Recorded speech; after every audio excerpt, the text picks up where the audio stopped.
almost godlike, and always you will be better, and like you'll be always be strong if you're able to meditate well and eat the right things. You will be lifting yourself to the level of God, and somehow you will they have that kind of approach also, which is something that is all sometimes just too much to consume.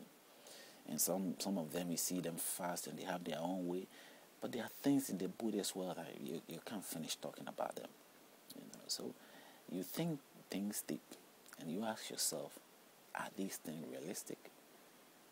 They are all faith, they are all trying to do something, but do they really make sense? They don't make sense. You look at the books where they get their information for what inspired them to do what they do, and ask the people who are doing it, the people into it, are they doing it right? Are they got it right? They don't have it right. They don't get it right. They are following the very error or mistakes that traditionally is being passed on to them. They go in there and they continue the practice that the elders who are dead and gone sort of choose to let us or the next generation believe that is how it works. That is what it works. It works in a sense. That is what bring us something. That is what feed us. That is what the people understand, or that's what the people will understand. Which is complete nonsense. This is not really the way things should go. It does not matter what people want. You don't do things that people necessarily want. What do I care about what somebody necessarily wants when in this regard, when we talk about faith? We're trying to get a clue of who God is. That if there is a God, He must be there. We're trying to find out, are these people together? Are they all worshiping the same God? We are trying to find out, is God suggesting rightly to all the groups through these books? Is God bringing them together? Does God like the idea that they should come together? Is God behind these things? Now, who is God? We have to find out. Is God the creator of the universe? Is it the source of life? Or is there are other gods? And all these religious groups or these are being inspired by these spirits or these gods. And that may be the case. We don't just have one enzyme or one bacteria in the air that probably we don't see. There are lots of them. It's the same way there are lots of spirits. There are lots of people in the world. The world has moved and procreated a lot. So also can it be that in the spiritual realm, the same thing they also procreate. There's a lot out there. So when we exercise faith, or we want to exercise faith, we have to exercise it in a manner that is truthful for our own benefit, not for the next person, not for anyone. You don't do these things for anybody. You do it for yourself. You do it for yourself. Now, I don't care about how the world is going or how people embrace life or think life should be embraced. The majority may be doing something wrong. And they might not necessarily openly accept or acknowledge the errors, because sometimes it is a bit shy, it is a bit disgraceful to others. And so that can be one good reason why these things are not done. If I look at these books, what do I think? I'm going to point it out to you. Just listen to videos if you get them in your free time. You don't need to spend your rest of your life. Any time that you come across the Unveiling, the Friendly Trap, just look at it.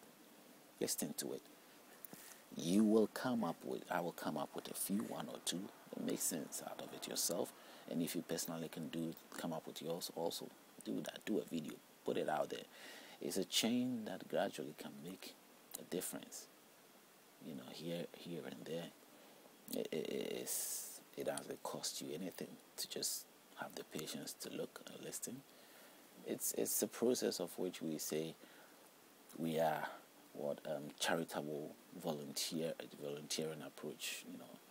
It costs nothing. I know when something doesn't cost anything, people disregard it or do not sort of see it as very okay. So it pull people to always put a price on something. Then people sort of value it. And if anything is free, nobody really values it. This is what I'm talking about. The human mindset has sort of accept or embrace certain things that it's been descended upon us as time goes on. It doesn't change. Our attitude keep going along that way. I want the expensive clothes. I want the expensive woman. So a woman had to make sure that she's always classy and expensive and very difficult to get hold on to. And when she's difficult to get hold on to, then that makes it more better, because that's what people want. And that is what people want. The same thing comes with clothes. I want the best clothes, the nice clothes. If it's expensive and you wear, you feel so big, you feel tall, you feel huge, you feel better, you're sort of on top of the world. The same thing applies to, educated, classy, or so-called education or educate. I am the most educated person. I am a professor. I am that and that. And then, it could also be that the person is a professor, but nothing is in the head. He probably is not contributing to it, but he's learned so much, and he's got that degree, he's got a certificate. And yet, we probably won't see the impact very much, the things that we would expect of him or her. So it's just a train that we aspire to some things and see it as the best or the good thing, and that's how it becomes. And so the basic things and simple things of life that we must value, we lose sight of it. It's the same thing that we learn from the Bible when Jesus Christ quotes one of the quotations. I'll pull it out. It sort of says, what did you go out there to see? A prophet in what? Fine clothes and kingship dressing? They say, no. You go out there and you saw what? Someone in a raggy clothes. And he eats from the trees or honey from that and that and that. Suggesting that to them, that he himself did not even present himself like a king, even though he claimed, or he was claimed to be a king, son of God. Yet he never put himself into that situation, because in as the simplicity or the simple approach that he had towards life made him being disregarded by the elders of the time.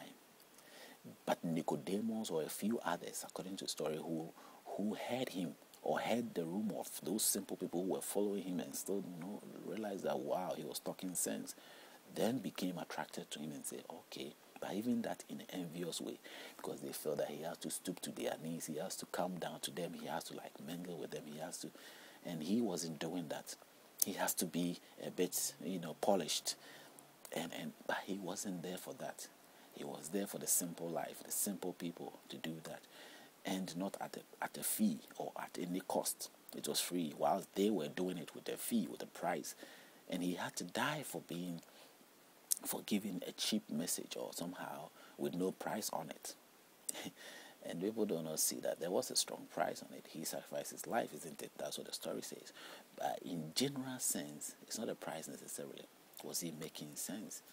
Was he able to sort of disprove what was there, or amend what was there, or live the life of what was there? That is now up to them. And then after generations slaughtering him, killing him, the same elders now embrace him and say, oh yes, he's the person. Or another group of elders say, yes, we think what he did was a righteous thing. And the name will be changed. We will have to call ourselves Christians. Or the same followers who forsook him now had to embrace and accept him. If you look at the storyline and look at the experiences and all those things, it's something that one should not even tolerate, because it doesn't really add up for me to, for you to sort of reject somebody all the time, and I reject something good that was happening, waste it, and now in the moment where it is not there, you are claiming all the glory and saying that it is